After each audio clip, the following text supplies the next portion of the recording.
up and down position 1, up and down position 2, and then back to position 1 again.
Right, let's go beyond 2 scale shapes. Let's just talk about all 5. You can apply this to 3 scale shapes if you want, 4, and then all 5. I'm going to jump straight to 5 because the concept is the same.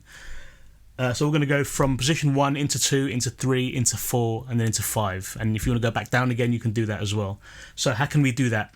So we can use one of the techniques we did in the last bit of the video, where we go up 1, and down, move to the next, up and down, move to the next, up and down.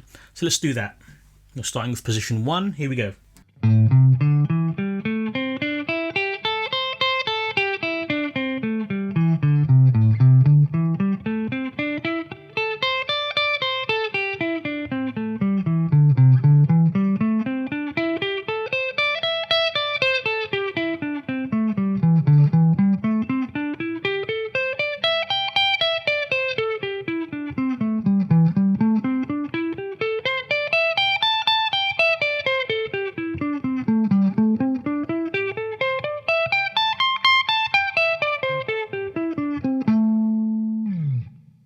Once you've got the hang of that, you can try going up 1 scale shape, so up position 1, then down position 2, then up position 3, down position 4, up position 5, and maybe down position 1 again, an octave up.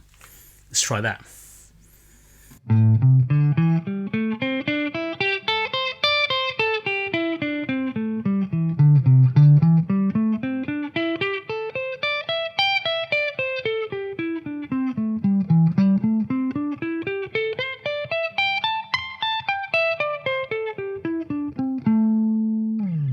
Variation of that is to start at the top of the first position, go down the scale, then up the next scale, and down the next scale, up the next scale, etc. Let's try that.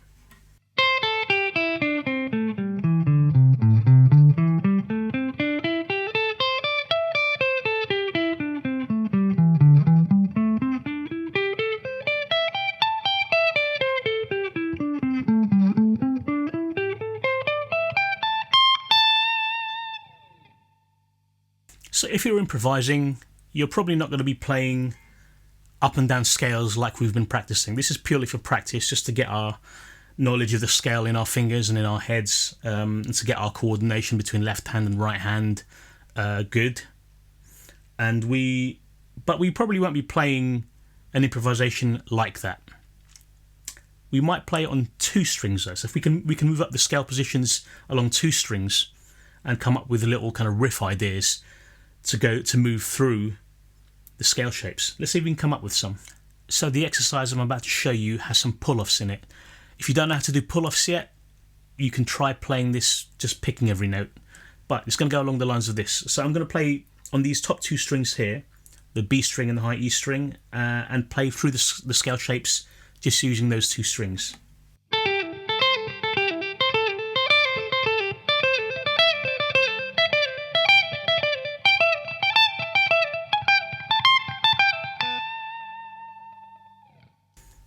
So let me break that down there. I'm starting off with the high E string, the left hand note. So I'll be playing here on the with my first finger at the 5th fret of the high E string. So I'm playing that A note here, moving to the B string, doing pull off, and back up again. Back to the E string. I'm going to play this A note again, and then a pull off. And then finally the B string at the 8th fret. That's the first 4 notes. The last little bit is going to be the first bit again. So 12 notes.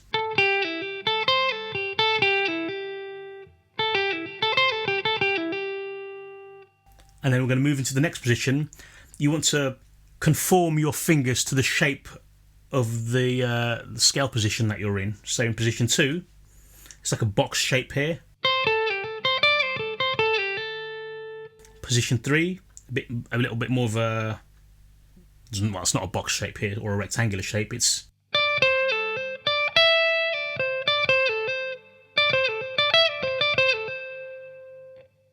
position 4,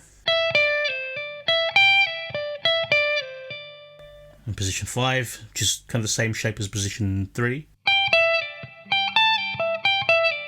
Not position 3, position 2. And then back up the octave again, back up to position 1.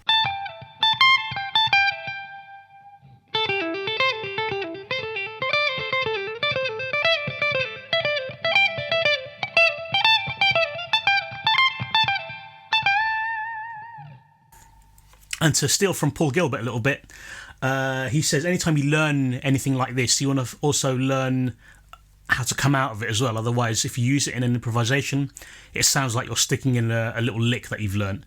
So that's why I did a little bend at the end. So you want to be able to come out of whatever lick you do. So if you take these exercises and start using them in an improvisation, then you don't want to just kind of stick these in there and then go back to your improvisation. Otherwise, it will just sound like you've stuck it in there and gone back to your improvisation.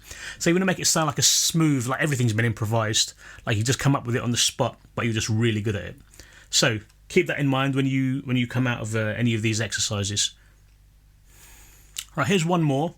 This is on 3 strings now, so we've got the high E string, the B string and the G string, and we're going to start with the highest note.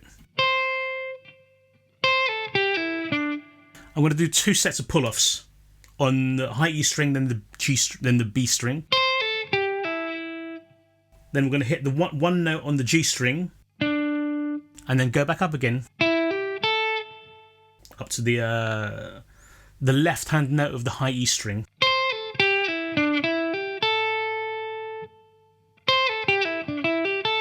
So 8 notes. Seems quite straightforward, but then we're going to move it through the scale shapes, and that's where the powers of this exercise is going to come from.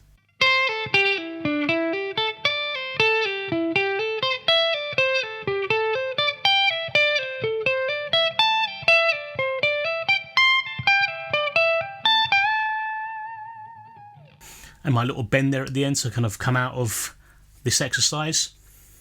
So it's quite a simple one, but simple's good. We like simple. Let's do that again, maybe a little bit faster.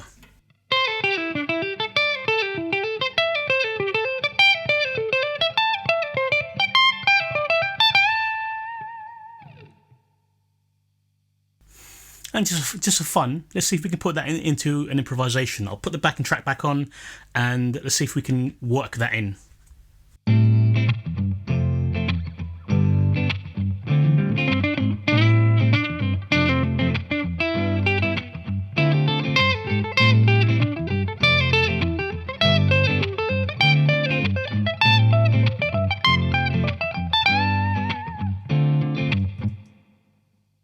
So I did it, but it sounded like it should have ended sooner. So that's what you have to be sensitive to when you're using things like this. Let's try that again, and let's see if we can end it in a nicer place or in a nicer way.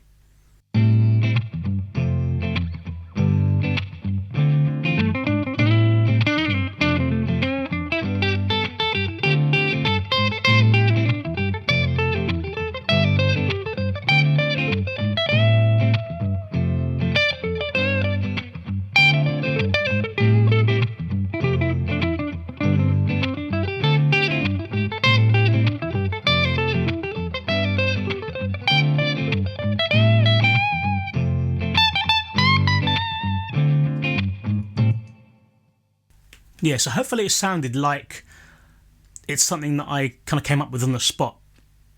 And I think ending it where I ended it was nicer than keeping going towards the end. So you have to take what you're learning here and be sensitive to the best ways to apply them when you're improvising. So there we have it. That is how to practice the 5 positions of the A minor pentatonic scale. If you enjoyed that video, if you got some value from it, please consider liking this video and please consider subscribing. We're still a young channel, we're still trying to grow, we're still trying to get the message out there. So please come be part of the community and check us out on social media as well. And I hope you enjoyed that. I'll see you in the next video for some more of the same. Take care.